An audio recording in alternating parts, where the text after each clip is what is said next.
welcome to my channel. My name is Aileen. For today's video, sasagutin natin tong question na to, which is...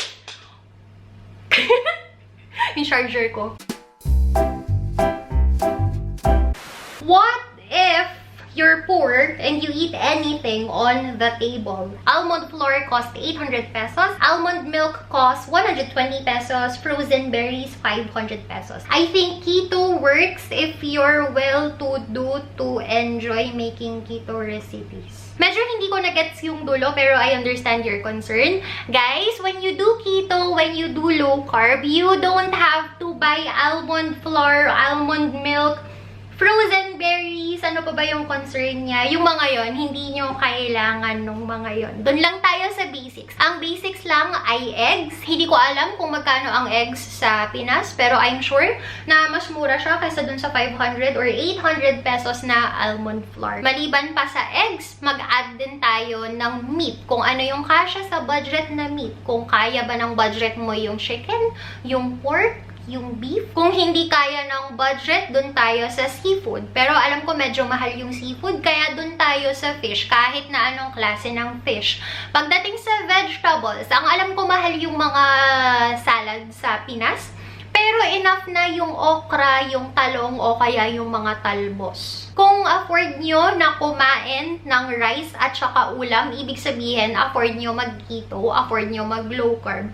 Kasi rice and ulam, ang kailangan nyo lang gawin doon para ma-turn siya into a keto meal is to remove yung rice. Ang itira mo lang yung ulam. Ano ba yung ulam mo? Adobo ba yan? Caldereta ba yan? Tinola ba yan? Baka naman Bicol Express. Then Bicol Express keto na agad yun. Tanggalin mo lang yung rice. Kung hindi pa enough sa'yo yung Bicol Express, dagdagan mo ng hard-boiled egg, which is ganun yung ginagawa namin. O kaya yung pork na merong bagoong, yung ganung ulam, parang Bicol Express pa rin siya. Keto na keto po yun. Kung ano yung ulam mo, tanggalin mo lang yung rice, tanggalin mo lang yung potatoes, keto na po yun. Hindi kailangan na makipagsabayan dun sa mga recipes na napapanood nyo na ginagawa ng mga foreigner. Yung gumagamit sila ng mga sweetener na keto approved, which is mahal. Yung mga flour, yung mga keto bread nila, hindi nyo kailangan gawin yun. Ako, nung nag-start ako mag-low carb, kasi keto ang ginagawa ko ngayon, pero I started with low carb. Nung nag-low carb ako, wala naman akong binili na kahit na anong special. Kung ano yung ulam, yun lang yung kakainin ko. Tatanggalin ko lang yung rice, tapos sasamahan ko lang siya ng hard-boiled eggs o kaya naman ng salad. Puro itlog lang yung kinakain ko dati kasi yun lang yung pasok sa budget. Bumili lang ako ng mga MCT oil, ano pa ba? Almond flour, yung mga kahit butter, bumili lang ako ng ganon. Nung nag-shift ako into keto, pero hindi agad-agad. Bumili lang ako nung nakakaluwag-luwag na. Pero hindi mo rin kailangan yun. Ang kailangan mo lang, tanggalin mo lang yung high carb na pagkain. Almond milk, lalong hindi mo kailangan ng almond milk. Kasi ang kailangan mo lang inumin, black coffee. Kung nakakabili ka ng 3-in-1, ibig sabihin mas afford mo bumili ng black coffee. Si black coffee, ang kailangan mo lang ihalo sa kanya, hot water. Hindi mo siya kailangang haluan ng stevia. Hindi mo siya kailangang haluan ng almond milk or kahit na ano. Yun lang po. Actually, mas maganda pa nga yung weight loss ninyo kung ang kakainin nyo lang everyday is meat, eggs, seafood, fish, plus green leafy vegetables. Kahit everyday talbos, okay lang. Tapos yung coffee nyo, black lang. Mas maganda yung magiging diet ninyo. Kasi yung mga extra na mga almond flour, mga keto desserts, ang sakit. Ang sakit na sobrahan. Yung mga extra na almond flour, ano ba to? Almond milk, yung mga keto eklat. Ano lang yun, mga nakakastall ng weight yung mga yun. Lalo na yung mga cheese, maganda siya pero nakakastall ng weight yun. Kaya, huwag ka masyadong ano ka ba, kuripot ako, no? Alam niyo guys, sobrang kuripot ako. When I started doing, di ba nag-start nga ako sa low carb, ginawa ko lang siya for 2 weeks yata or more, tapos tumigil ako kasi nagsisave kami ni husband ko ng something. Meron kaming pinag-iipunan. So, tumigil ako kasi feeling ko gumagastos ako kasi bili ng itlog eh. Tapos, bumalik kami dun sa normal na kain namin ng ulam na kanin. Napansin ko, mas malakas yung gastos namin nung kumakain kami ng rice. Kasi, oras-oras nagugutom kami. Unlike nung naglo-low carb kami, after ng meal, ayaw na namin kumain. Minsan, napapa 1 meal a day kami. Kasi nga, dahil puro fats, protein yung kinakain namin, at hindi namin pinapatalon yung insulin namin, hindi kami nagugutom agad-agad. Pero nung ibinalik namin si rice, ayan na naman, gutom na naman kami. Kaya nung kinumpit ko yung gastos namin, nagulat ako kasi mas nakakatipid pala kami nung naglo-low carb kami. Kesa nung nagre-regular diet pa, kasi nga every hour gutom, lalo na pag nanonood ng TV, kailangan may ice cream, may soda, kailangan may chichirya na kinakain, pero nung naglo-low carb, lahat ng cravings nawala. If you want to do keto naman, increase mo lang yung fat intake mo. Paano mo i-increase si fat intake ng mura? Simple lang. Yung pork, di ba paglulutuin mo yon, ang mga pwede lang na oil, yung mga olive oil, hindi ko alam kung mahal yun sa Pinas, pero hindi mo rin kailangan nun. Ang gawin mo, yung pork, iyan mo siya, igisa mo siya hanggang magmantika.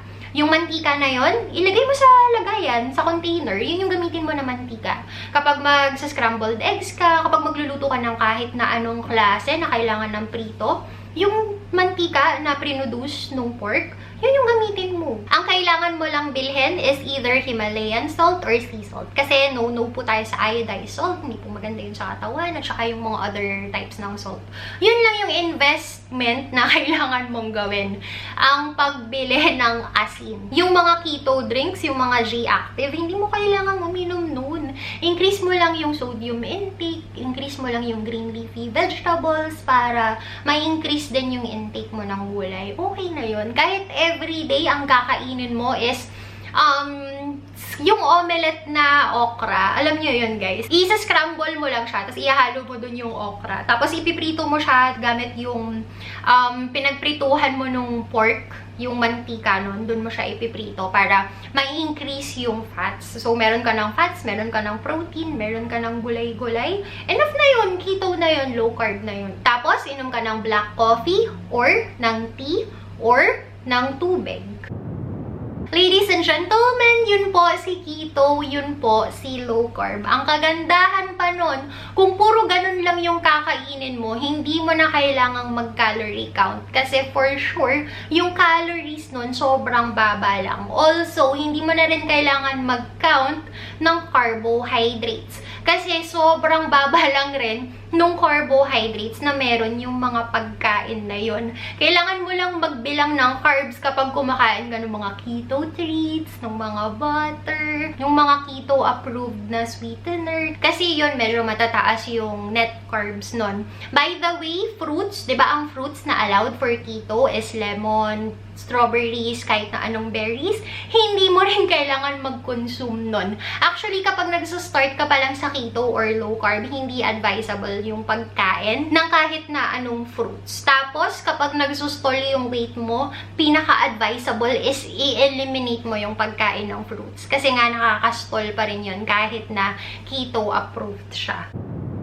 Guys, kung meron kayong mga keto-approved meals na sobrang mura lang, yung pasok na pasok sa budget, please palagay naman sa comments down below para ma-share din natin dun sa mga confused pa pagdating sa keto and sa low carb. Para ma-guide din natin yung mga tao na gustong mag-start ng keto, ng low carb, pero natatakot sila kasi nga akala nila masyadong mahal. Don't worry kasi ganyan din ako dati. Ayoko mag-keto kasi akala ko dati magastos, akala ko dati mahal.